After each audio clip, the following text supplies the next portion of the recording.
Vader, ek kom na U toe in die wonderlike naam van Jesus vanoggend, aan U alle eer, lof en heerlikheid vir nog 'n week wat in ons lewens toegevoeg was. Dankie vir alles wat ons kon ontvang het deur hierdie week, Here, en vir alles wat ons kon doen.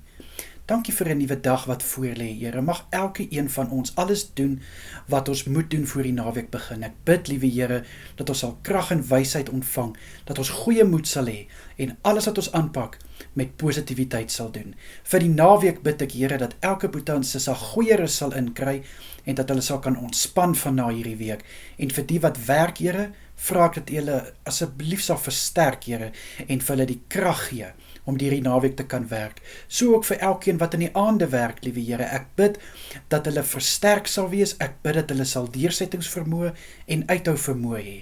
Vir die wat die voorreg het om te kan gaan slaap, bid ek, Here, vir 'n soete nagrus vir elkeen en ek bid dat hulle goeie rus sal inkry en sal kan uitrus. Vir Sondag se dienste, Here, bid ek dat elke kerkbyeenkoms geseën sal wees. Mag U salwing op elke persoon rus, liewe Here, van die wat by die kerk is tot die wat by die pulpit staan, in Jesus Christus naam. Here, beskerm asseblief elkeen deur hierdie dag, en ek bid ook vir veiligheid deur die naweek, en so in die aande, en mag U kosbare bloed oor elke kerkgebou gestort word Sondag. In U lieflike naam is dit my gebed. Amen en amen.